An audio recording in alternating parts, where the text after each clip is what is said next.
Good evening दोस्तों, आप सभी का स्वागत है आपके और हमारे अपने यूट्यूब चैनल वर्ल्ड्स जी के अड्डा पर। तो दोस्तों, आज हम डिस्कस करेंगे मैथ्स बेसिक फॉर्मूलेज एंड उनके कुछ की पॉइंट्स के बारे में। तो वीडियो शुरू करने से पहले जिन दोस्तों ने हमारे इस चैनल को अभी तक सब्सक्राइब नहीं किया है वो कृपया चैनल को सब्सक्राइब करें और बेल आइकन को हिट करें, जिसकी वजह से आपको हमारी डेली एंड इंपॉर्टेंट वीडियोज़ का नोटिफिकेशन मिलता रहे। तो चलिए ज़्यादा समय व्यर्थ ना करते हुए चलते हैं अपने पहले क्वेश्चन की ओर। हमारा पहला क्वेश्चन है, केंद्र से जीवा समदूरस्थ क्या होता है। दोस्तों, अगर सिंपल भाषा में बोलूं तो केंद्र से यानी सेंटर से जो कॉर्ड इक्विडिस्टेंस होता है वे क्या होता है। तो इसका आंसर है समांतर। तो केंद्र से जो जीवा समदूरस्थ होता है वे समांतर होता है, याद रखिएगा। नेक्स्ट क्वेश्चन है, वह बिंदु को क्या कहते हैं जहां पर स्पर्श रेखा स्पर्श करेगी। तो इसका आंसर है संपर्क का बिंदु यानी कि पॉइंट ऑफ कांटेक्ट। याद रखिएगा दोस्तों कि वह बिंदु को हम क्या कहते हैं जहां पर स्पर्श रेखा स्पर्श करेगी यानी कि टेंजेंट टच करेगा, उस पॉइंट को हम बोलते हैं पॉइंट ऑफ कांटेक्ट यानी कि संपर्क का बिंदु। नेक्स्ट क्वेश्चन, वृत्त के व्यास के अंत की स्पर्श रेखा क्या होती है। इसका आंसर है समांतर होती है, यानी वृत्त के व्यास की अंत की स्पर्श रेखा। अगर सिंपल भाषा में बोलूं तो वृत्त के व्यास यानी कि डायमीटर के अंत की जो स्पर्श रेखा होती है, जहां पर डायमीटर का अंत होता है यानी लास्ट एंड पॉइंट होता है, वहां की जो स्पर्श रेखा होती है यानी कि उस पॉइंट पे अगर टेंजेंट बना हो तो उसे वो क्या होती है, तो वे जो होती है वे समांतर होती है। वृत्त के व्यास के अंत की स्पर्श रेखा क्या होती है, समांतर होती है, याद रखिएगा। नेक्स्ट क्वेश्चन, वृत्त के बाहरी बिंदु से खींची गई स्पर्श रेखा की संख्या कितनी होती है। तो इसका आंसर है 2। तो वृत्त के यानी कि सर्कल के बाहरी बिंदु से किसी भी बाहर यानी एक्सटर्नल पॉइंट से खींची गई कोई लाइंस हो या टेंजेंट्स कह सकते हैं स्पर्श रेखा की संख्या, तो हम कह सकते हैं कि किसी भी बाहरी सर्कल के बाहरी बिंदु से अगर कोई पॉइंट से खींची गई स्पर्श रेखा हो तो वे सिर्फ उनकी जो संख्या होगी वे हम 2 ही हो सकती है, यानी हम सिर्फ किसी एक्सटर्नल पॉइंट से एक सर्कल के ऊपर सिर्फ 2 ही टेंजेंट्स ड्रॉ कर सकते हैं, तो याद रखिएगा। नेक्स्ट क्वेश्चन है, लाभ यानी प्रॉफिट का सूत्र क्या होगा। तो इसका आंसर है लाभ डिवाइड बाय खरीद मूल्य गुना 100। तो लाभ का यानी प्रॉफिट का जो सूत्र होगा दोस्तों वे होगा लाभ डिवाइड बाय खरीद मूल्य गुना 100, याद रखिएगा। नेक्स्ट क्वेश्चन, हानि यानी कि लॉस का सूत्र क्या होगा। तो इसका आंसर है हानि डिवाइड बाय बेच मूल्य गुना 100। तो हानि यानी कि लॉस का जो सूत्र है, लॉस पता करने का जो सूत्र है यानी फॉर्मूला है, वे है हानि डिवाइड बाय बेच मूल्य गुना 100, याद रखिएगा। नेक्स्ट क्वेश्चन है, साधारण ब्याज का मूल सूत्र क्या होगा। तो इसका आंसर है P Guna R Guna T divide by 100। तो साधारण ब्याज यानी कि सिंपल इंटरेस्ट निकालने का जो मूल सूत्र है वे है P into R into T divide by 100, याद रखिएगा दोस्तों।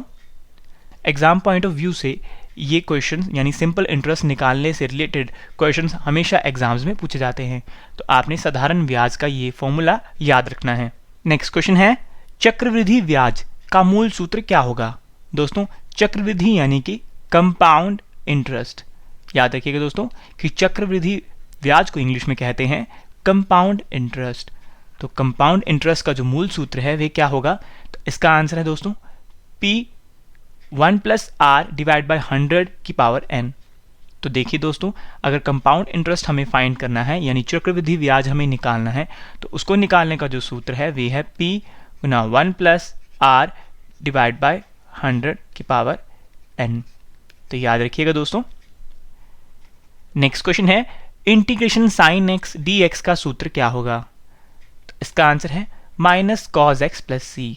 तो integration of sine x dx का सूत्र होगा दोस्तों वे होगा minus cos x plus C, याद रखिएगा।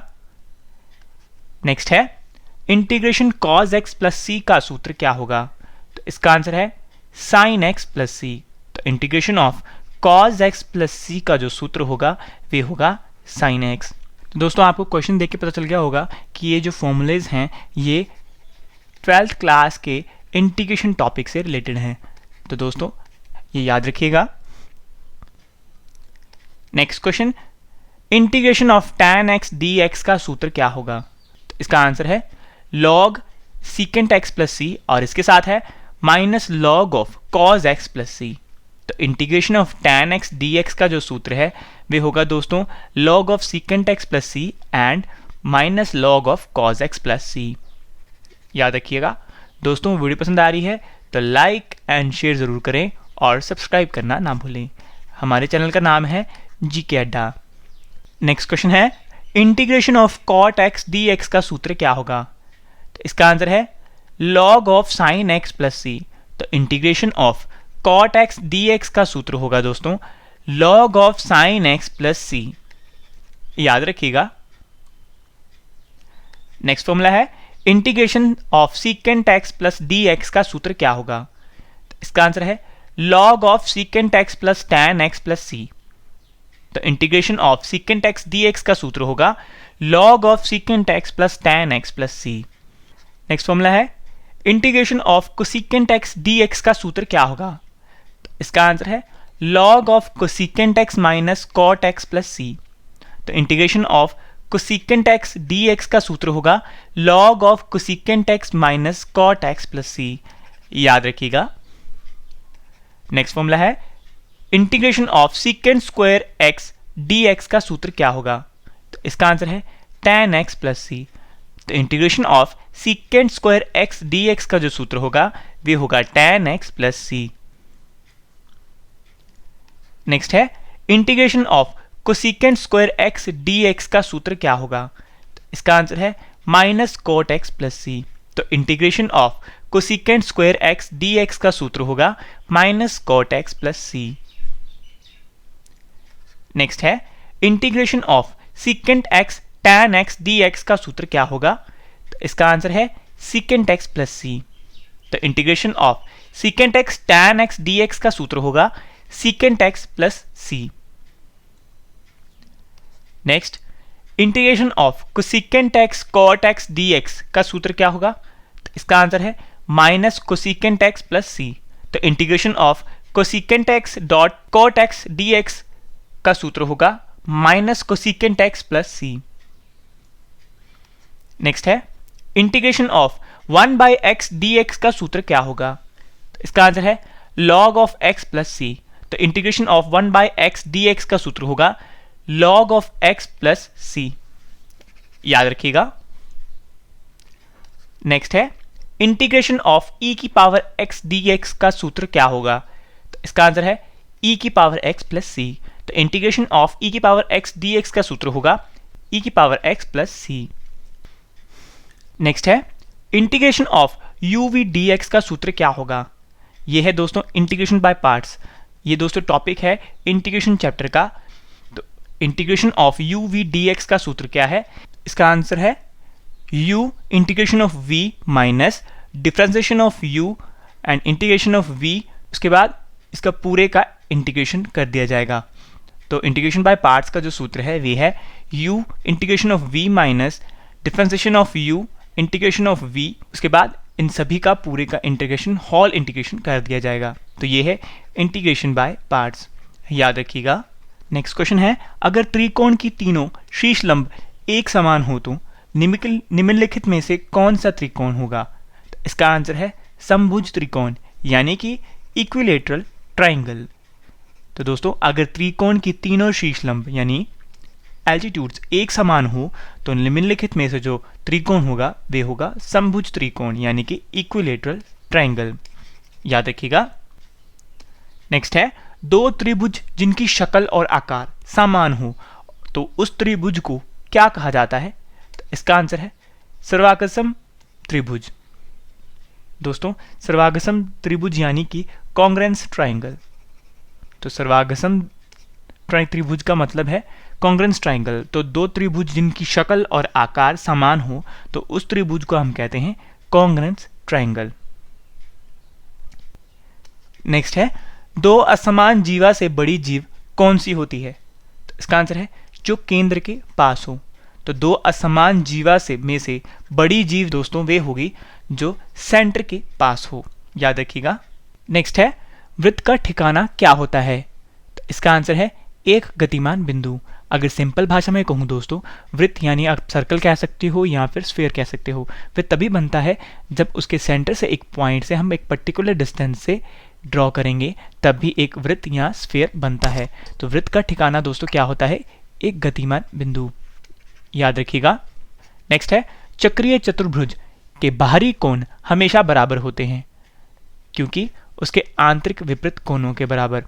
तो चक्रीय जो चतुर्भुज होते हैं उसके बाहरी कोण हमेशा बराबर होते हैं। वो किस लिए होते हैं, क्योंकि उनके आंतरिक जो विपरीत कोण होते हैं वे उनके बराबर होते हैं, याद रखिएगा। नेक्स्ट है अगर चतुर्भुज में सन्मुख कोणों का जोड़ 180 डिग्री हो तो चतुर्भुज होगी, तो इसका आंसर है चक्र चतुर्भुज। तो अगर चतुर्भुज में सन्मुख कोणों का जोड़ 180 डिग्री हो तो दोस्तों वे कौन सी चतुर्भुज होगी, वे होगी चक्र चतुर्भुज, यानी कि साइक्लिक क्वाड्रिलेटरल जिसे हम कह सकते हैं। नेक्स्ट है अधिक चक्री खंड में बीच का कोण कितना होता है, तो इसका आंसर है हमेशा अधिक होता है। तो अधिक चक्री खंड में दोस्तों जो बीच का कोण होता है वे हमेशा अधिक होता है, यानी कि ज्यादा होता है। नेक्स्ट है चक्री चतुर्भुज का बाहरी कोण हमेशा किसके समान होता है, इसका आंसर है आंतरिक सम्मुख कोणों के बराबर। तो चक्री चतुर्भुज का बाहरी कोण हमेशा दोस्तों जो अंदर के आंतरिक जो दो कोण होते हैं उनके सम्मुख होता है, उनके बराबर होता है, याद रखिएगा। नेक्स्ट है तीन गैर समरेख बिंदु निकलते हैं, तो इसका आंसर है केवल एक चक्र से। तो तीन गैर समरेख बिंदु दोस्तों केवल एक चक्र से निकलते हैं, याद रखिएगा। नेक्स्ट क्वेश्चन है अगर त्रिकोण की दो भुजाएं का जोड़ तीसरी भुजा से कम हो तो त्रिकोण की जो संख्या है वे कितनी होगी। वैसे दोस्तों क्वेश्चन को समझने की कोशिश कीजिएगा कि अगर त्रिकोण की दो भुजाएं हैं यानी ट्रायंगल की दो भुजाएं हैं का जोड़ जो है वो तीसरी भुजा से कम है, तो दोस्तों वैसे तो ये क्वेश्चन पॉसिबल ही नहीं होगा, तो इसलिए इसका आंसर है ये संभव नहीं है। तो अगर त्रिकोण की दो भुजाओं का जोड़ तीसरी भुजा से कम हो तो वैसे ये सिचुएशन पॉसिबल ही नहीं है, तो इसीलिए त्रिकोण की जो संख्या होगी वे संभव नहीं हो पाएगी, तो इसलिए इसका आंसर है संभव नहीं। नेक्स्ट क्वेश्चन अगर दो चक्र अंदर और बाहर से स्पर्श करते हों तो उनका स्पर्श बिंदु होगा, इसका आंसर है केंद्र के साथ मिलने वाली रेखा के साथ। तो देखिए दोस्तों क्वेश्चन को समझने की कोशिश कीजिएगा कि अगर दो चक्र हैं वह अंदर और बाहर से स्पर्श करते हों तो उनका जो स्पर्श बिंदु होगा वो केंद्र के साथ मिलने वाली रेखा, जो कि चक्र अगर एक चक्र दूसरे चक्र के साथ टच कर रहा है या स्पर्श कर रहा है तो जो पॉइंट ऑफ कांटेक्ट यानी कि स्पर्श बिंदु होगा वे होगा जो केंद्र के साथ मिलने वाली रेखा होगी, तो उसके साथ वो स्पर्श बिंदु उसका वहां पे होगा। तो याद रखिएगा दोस्तों कि अगर दो चक्र अंदर और बाहर से स्पर्श करते हों तो उनका जो स्पर्श बिंदु होगा यानी पॉइंट ऑफ कांटेक्ट होगा वे केंद्र के साथ मिलने वाली रेखा से होगा। नेक्स्ट है एक समांतर चतुर्भुज जिसके विकर्ण बराबर हों तो वे होते हैं, तो इसका आंसर है दोनों ही। तो एक समांतर चतुर्भुज है दोस्तों जिसके विकर्ण बराबर होते हैं तो उसके जो विकर्ण होंगे वो दोनों ही बराबर होंगे, तो याद रखिएगा दोस्तों। नेक्स्ट है जब कोई चतुर्भुज की सन्मुख भुजाएं बराबर हो तो वे होते हैं समांतर चतुर्भुज। जब कोई चतुर्भुज की सम्मुख भुजाएं जो होती हैं वे बराबर होती हैं तो वे कहलाते हैं समांतर चतुर्भुज, याद रखिएगा। नेक्स्ट है अगर चतुर्भुज के सम्मुख कोण बराबर हों तो वे कहलाते हैं, अगर चतुर्भुज के सम्मुख कोण बराबर हों तो वे कहलाते हैं वर्ग, समचतुर्भुज और आयत, तो याद रखिएगा दोस्तों। नेक्स्ट है समांतर चतुर्भुज के विकर्ण दो भुजाओं में बंटता है, तो दोस्तों उसे हम कहते हैं समद्विबाहु। तो समांतर चतुर्भुज के जो विकर्ण होते हैं को दो भुजाओं में बांटता है तो वे बनाते हैं समद्विबाहु, याद रखिएगा। नेक्स्ट है एक वर्ग और सम चतुर्भुज में अंतर है क्योंकि उनके जो विकर्ण होते हैं वो विभिन्न होते हैं।